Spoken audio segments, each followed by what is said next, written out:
Hello चलो chemical properties of alcohol की continuation में आज हम लोग बात करने वाले हैं ऐसी प्रॉपर्टीज की जिनमें अल्कोहल का आर और OH वाला बॉन्ड ब्रेक होता है। मतलब ये वाला बॉन्ड यहां से ब्रेक होता है। ठीक है, इसके पहले वाले सेगमेंट में हम लोगों ने डिस्कस किया था अल्कोहल की वो प्रॉपर्टी जहां पे ऑक्सीजन हाइड्रोजन बॉन्ड ब्रेक होता है, बट यहां पे हम डिस्कस करने वाले हैं वो प्रॉपर्टीज जहां पे ROH वाला बॉन्ड ब्रेक होता है, मींस ये वाला बॉन्ड ब्रेक होता है। ठीक है, तो इसकी कुछ प्रॉपर्टीज आप देखो जरा। फर्स्ट ऑफ ऑल हम बात करेंगे इसमें हैलोजन एसिड के साथ रिएक्शन की, reaction with halogen acid. Right, आप देखो when alcohol is treated with halogen acid, halogen acid का आप HX ले सकते हो।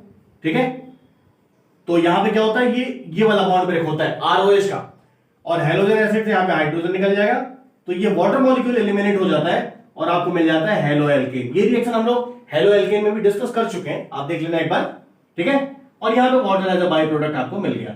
देखो बेसिकली इसके अंदर दो कॉन्स्टिट्यूएंट हैं, एक अल्कोहल का मॉलिक्यूल है और एक हाइड्रोजन एसिड का मॉलिक्यूल है। तो ये बात आप याद कर लो बच्चे, मैंने पहले भी बताया था। For this reaction the reactivity of alcohol primary alcohol की सबसे कम होगी, सेकेंडरी वाले की उससे ज्यादा होगी, और टर्शियरी अल्कोहल की सबसे ज्यादा होगी। This is the reactivity order of different kind of alcohols. और अगर हम हाइड्रोजन एसिड की बात करें तो HCl लीस्ट रिएक्टिव होगा, इससे ज्यादा HBr होगा, और सबसे ज्यादा रिएक्टिव होगा HI। ठीक है, among halogen acids. Obviously HF सबसे कम रिएक्टिव होता है।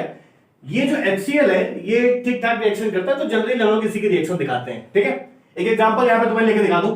जैसे मान लो मैंने यहां पे लिया एथेनॉल, प्राइमरी अल्कोहल है ये। एथेनॉल पे अगर आप HCl का रिएक्शन कराओगे तो यहां पे हमें डिहाइड्रेटिंग एजेंट यूज करना पड़ेगा, आप उसको कैटलिस्ट कह लो, anhydrous zinc chloride. Anhydrous zinc chloride heat कर दिया मैंने, तो ये यहां पे वाटर का मॉलिक्यूल निकल गया इस तरीके से। तो ये आपको मिल जाएगा यहां पे C2H5Cl और water as a by product निकल गया। अल्कोहल हमारा कौन सा था, प्राइमरी टाइप का था। एक और एग्जांपल मैं दिखा दूं यहां पे, अगर आप यहां पे एथेनॉल की जगह प्रोपेनॉल 2 ले लें, CH3CHOH ये सेकेंडरी अल्कोहल है प्रोपेनॉल 2।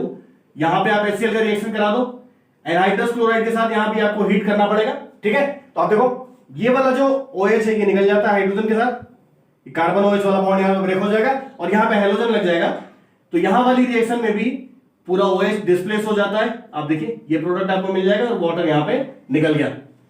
लेकिन अगर आप टर्शियरी अल्कोहल यहां पे यूज कर लें, ठीक है, टर्शियरी अल्कोहल, देखो टर्शियरी अल्कोहल का फॉर्मूला क्या है, एक सिंपल सा मैंने एग्जांपल ले लिया टर्शियरी ब्यूटाइल अल्कोहल का।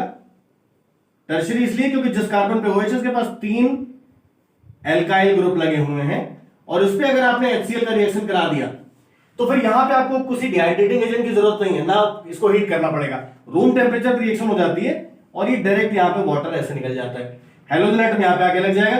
तो ये आपका यहां पे मिल जाएगा tertiary butyl chloride, common name है टर्शियरी ब्यूटाइल क्लोराइड, कुछ भी इसमें रटना नहीं आपको, आसान सा है, और ये वाटर निकल गया। अब देखो मजेदार बात क्या है, जब आपने प्राइमरी अल्कोहल लिया तो आपको कैटलिस्ट भी यूज करना पड़ा, हीट भी करना पड़ा। सेकेंडरी वाले में भी हम कैटलिस्ट यूज करते हैं, हीट करते हैं, रिलेटिवली थोड़ा कम होता है। टर्शियरी अल्कोहल जब आपने लिया तो ना आपको कैटलिस्ट चाहिए ना आपको हीट करना है, ये रिएक्शन एक्चुअली रूम टेम्परेचर पे हो जाती है। तो ये जो रिएक्टिविटी ऑर्डर है ना अल्कोहल का, ये अपने आप जस्टिफाई हो जाता है कि प्राइमरी की रिएक्टिविटी सबसे कम है, सेकेंडरी की उससे ज्यादा, टर्शियरी की सबसे ज्यादा। ठीक है, तो ये जनरल ट्रेंड था अल्कोहल्स में हैलोजन एसिड की रिएक्टिविटी का। ठीक है, एक बात यहां पे और आप समझ लो, ये जो सारी रिएक्शंस मैंने यहां पे करा रखी हैं, इन सब में अल्कोहल को मैंने किसमें कन्वर्ट किया है, एल्काइल क्लोराइड या क्लोरो एल्केन में। ठीक है, अगर आपको यहां पे HBr या HI यूज करना हो, ठीक है, मतलब अगर आप चाहते हो यहां पे ब्रोमो एल्केन या आइडो एल्केन बन जाए, तो फिर क्या करोगे, how will get it.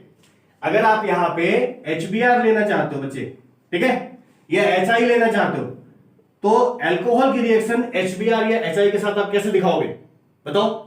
Simple सी बात है, याद कर लो, जहां भी आपको HBr की रिक्वायरमेंट है, आप पोटेशियम ब्रोमाइड और सल्फ्यूरिक एसिड ले लो, यहां से HBr आपको मिल जाएगा। डायरेक्ट HBr नहीं होता ना, आप उसको डायरेक्ट यूज करा सकते हैं। और अगर आपको हाइड्रोजन आयोडाइड यहां पे यूज करना है तो पोटेशियम आयोडाइड के साथ आप फास्फोरिक एसिड ले लो, ये कॉम्बिनेशन आपको HI प्रोड्यूस कर देगा। तो HBr और HI डायरेक्ट HCl की तरह यूज नहीं करने होते क्योंकि बहुत रिएक्टिव होते हैं, तो ऐसे बना के रखे नहीं जाते, जब रिक्वायरमेंट होती है तो उसको हम इंस्टेंट जो है वो बना लेते हैं। ठीक है, तो ये तो बात हो गई अल्कोहल पे हैलोजन एसिड की रिएक्टिविटी की। नेक्स्ट आप देख लें एल्कोहल पे फास्फोरस हैलाइड की reactivity, reaction with phosphorus halide, ये भी बहुत ही कॉमन रिएक्शन है, आपने हैलाइड वाले चैप्टर में भी इसको पढ़ रखा है। Second part, reaction with phosphorus halide. तो फास्फोरस में बेसिकली दो टाइप के हैलाइड होते हैं, एक पेंटा हैलाइड होता है और एक ट्राई हैलाइड होता है, ये दो बड़े कॉमन है फास्फोरस के। तो दोनों को वन बाय वन हम लोग डिस्कस कर लेते हैं। देखो, अगर आपने लिया अल्कोहल का मॉलिक्यूल और इस पे आपने किसी पेंटा हैलाइड लेट PCl5 का रिएक्शन करा दिया, ठीक है, तो PCl5 पे जब आप रिएक्शन कराओगे तो आप देखो ये पूरा OH यहां से हट जाएगा, डिस्प्लेस हो जाएगा और यहां पे लग जाएगा Cl, तो आपको मिल जाएगा RCl क्लोरोएल्केन या एल्काइल क्लोराइड, और यहां पे HCl एंड POCl3, ये बाई प्रोडक्ट के फॉर्म में निकल जाते हैं। फॉर एग्जांपल आप यहां पे ले लो एथेनॉल, तो एथेनॉल पे अगर आपने PCl5 का रिएक्शन करा दिया तो in the same logic OH यहां से हट जाएगा और आपको मिल जाएगा क्लोरोइथेन या इथाइल क्लोराइड, और HCl and POCl3 as a by product यहां पे एलिमिनेट हो गया, ठीक है। इन केस अगर आप ट्राई हैलाइड यूज करते हो, आपने यहां पे अल्कोहल के साथ जो है कोई ट्राई हैलाइड यूज कर लिया, लेट PCl3 आपने यूज कर लिया, तो फिर यहां पे अगेन OH वैसे ही डिस्प्लेस होगा और ये आपको मिल जाएगा RCl एल्काइल क्लोराइड। अब यहां पे ध्यान रखना है, अल्कोहल के 3 मॉलिक्यूल आपने लेने, ये 3 मॉलिक्यूल एल्काइल क्लोराइड बन जाएगा और H3PO3 as a by product आपको मिल जाएगा, फास्फोरस एसिड। फॉर एग्जांपल अगर आप यहां पे एथेनॉल ले लो C2H5OH और इसकी रिएक्शन आप PCl3 से करा दो ट्राइक्लोराइड से, तो यहां पे आपको 3 मॉलिक्यूल इथाइल क्लोराइड या क्लोरोइथेन का मिल जाएगा और H3PO3 as a by product आपको यहां पे मिल जाएगा। बिल्कुल कोई रखने वाली चीज नहीं है। पेंटा हैलाइड के साथ भी हैलाइड बन रहा है और ट्राई हैलाइड के साथ भी हैलाइड बन रहा है, केवल बाई प्रोडक्ट्स इसके डिफरेंट हो जाते हैं, तो that's not a big deal, आप आराम से कर सकते हैं। अगर आपको यहां पे एल्काइल क्लोराइड की जगह ब्रोमाइड या आयोडाइड बनाना है तो फिर आप PBr3 या फिर PI3 का यूज करेंगे, ध्यान से समझना। अगर आपको यहां पे क्लोराइड की जगह ब्रोमाइड या आयोडाइड चाहिए तो फिर आप PCl3 की जगह PBr3 यूज कर लो और PCl3 की जगह PBr3 और आयोडाइड बनाना है तो PI3, आप इसको यूज कर सकते हैं, that's not a big issue, आराम से यहां पे यूज हो जाएगा, ठीक है। और यहां पे सबसे इंटरेस्टिंग बात क्या है कि जैसे मैंने पेंटा हैलाइड लिया था क्लोराइड वाला, तो ये ब्रोमाइड या आयोडाइड का पेंटा हैलाइड नहीं बनता है। रीजन है हैलोजन का साइज बहुत बड़ा होता है, तो PBr5 जो है इसमें ब्रोमीन काफी बड़ा हो जाएगा तो मॉलिक्यूल अनस्टेबल हो जाएगा। तो आप ऐसे कह सकते हैं कि PBr5 और PI5 ये एग्जिस्ट ही नहीं करते because halogen atoms are big in size, ठीक है, तो मॉलिक्यूल अनस्टेबल हो जाएगा। तो ये तो बात हो गई फास्फोरस हैलाइड से रिएक्शन कराने की, जिसमें फास्फोरस हैलाइड से हमें एल्काइल क्लोराइड या हेलो एल्केन टाइप का प्रोडक्ट मिल रहा है, ठीक है। आप चाहे तो उसमें क्लोराइड, ब्रोमाइड, आयोडीन जैसा आप चाहो बना सकते हो, कोई इश्यू नहीं है, ठीक है। तो ये सिंपल सी बात है, पॉइंट क्लियर।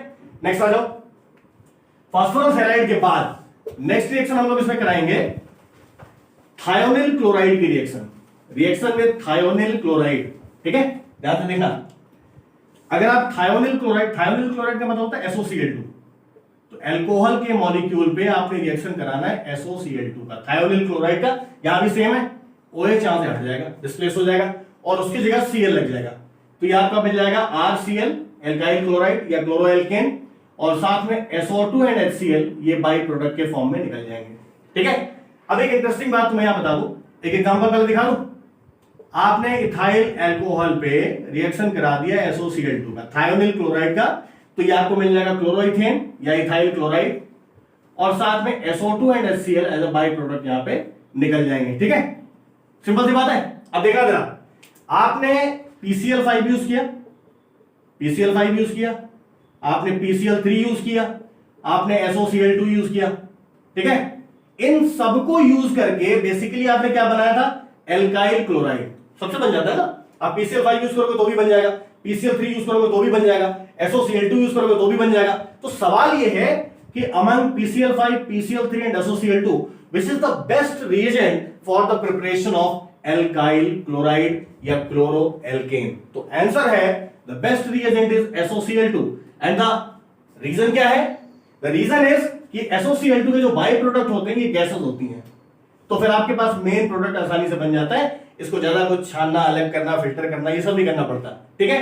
जैसे आप एक चाय बना लें और एक ऐसी चाय की पत्ती उसमें डालें, उसको छानने का कोई झंझट ही ना हो, जैसे कॉफी टाइप का होता है, कुछ छानने ही नहीं है, सिंपल चीज है, ठीक है। तो बाई प्रोडक्ट तो अपने आप ही निकल गया, कोई इश्यू नहीं है, मेन प्रोडक्ट आपका बन गया।